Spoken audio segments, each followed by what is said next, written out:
Episode के start में हम कुछ औरतों को लिटिल स्लगर के बारे में बातें करते हुए देखते हैं, जहां उनमें से एक लेडी स्टोरी सुनाती है कि उनकी सोसाइटी में एक लड़का था जो कि एग्ज़ाम की प्रिपरेशन कर रहा था और वो बहुत ज़्यादा टेंस लग रहा था। अगले सीन में एग्ज़ाम देते वक्त उसे छींक आती है जिसमें से कि फॉर्मूलेस निकलते हैं। वो अपना मुंह बंद कर लेता है, पर अगली सीन में वो फॉर्मूलेस उसके कान में से निकल जाते हैं। वो अगले सीन में वॉशरूम में जाकर उन फॉर्मूलेस को खाने लगता है, ये सोचकर कि ये शायद से फॉर्मूले उसके दिमाग से निकल रहे हैं। वो जोर से चीखता है, कोई मेरी मदद करो, तभी वहाँ पर लिटिल स्लगर आ जाता है। इसी बीच टीचर भी वॉशरूम में आते हैं, जहाँ वो देखते हैं कि वो लड़का फॉर्मूलेस की उल्टी कर करके वहीं लेट जाता है। अगले सीन में दूसरी लेडी हमें एक स्टोरी सुनाती है जिसमें एक सास अपनी बहू को बात बात पर हर चीज पर कुछ न कुछ सुना रही होती है। इसी रात वो लड़की अपने पति को कॉल करके बोलती है कि उसे उससे मिलना है, प्लीज उससे मिल लो, लेकिन तभी उसकी सास आकर उससे फोन छीन लेती है और अपने लड़के से बोलती है कि उससे मिलने की कोई जरूरत नहीं है। अगले सीन में वो उस लड़की को उसके बर्थडे पर गिफ्ट देती है,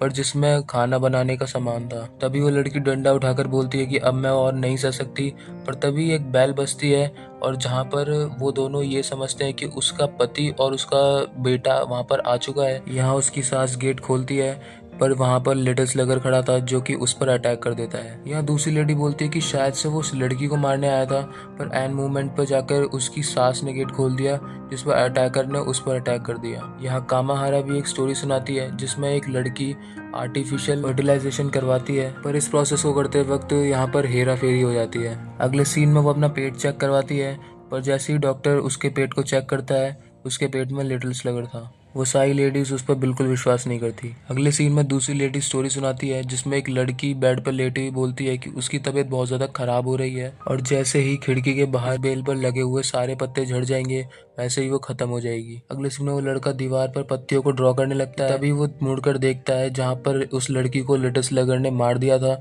और वो भी ये सब कुछ देखकर सीढ़ी से नीचे गिर जाता है। अगले सीन में दूसरी लेडी बताती है कि एक दिन मैं टीवी देख रही थी जहाँ पर पिचर के पास सारे के सारे टीम प्लेयर्स आके बोलते हैं कि उसे ऐसे बॉल फेंकनी चाहिए, उसे वैसे बॉल फेंकनी चाहिए, जिसमें वो बहुत ज़्यादा स्ट्रेस हो जाता है और तभी वो सामने देखता है जहाँ पर लिटिल स्लगर बैटिंग कर रहा था। अगले सीन में वो एक बॉक्सर की कहानी सुनाती है जो कि पहले बहुत फिट था, पर लिटिल स्लगर ने उसे खाना खिलाकर मोटा कर दिया। कामाहारा फिर से एक कहानी सुनाती है जिसमें एक आदमी एक आइलैंड पर बैठा हुआ था जिसे समुंदर में लिटिल स्लगर दिखता है, जिस पर फिर से सारी औरतें उस पर विश्वास नहीं करती। तभी वो अगली स्टोरी सुनाती है जिसमें पॉलिटिशियन के असिस्टेंट पर लिटिल स्लगर अटैक कर देता है। अगली स्टोरी में बहुत सारे साइंटिस्ट एक जगह रॉकेट लॉन्च कर रहे थे जो कि फेल हो जाता है और तभी वहाँ पर लिटिल स्लगर आ जाता है। लास्ट सीन में कामाहारा अपने घर पर जाती है जहाँ पर वो अपने पति को बहुत ज्यादा जख्मी पाती है। वो बोलता है कि ये सब कुछ लिटिल स्लगर ने किया है और मुझे जल्दी से हॉस्पिटल ले चलो, पर वो बहुत ज्यादा एक्साइटेड हो जाती है और बहुत ज्यादा खुश होकर बोलती है कि मुझे बताओ कि लिटिल स्लगर ने तुम पर कैसे अटैक किया।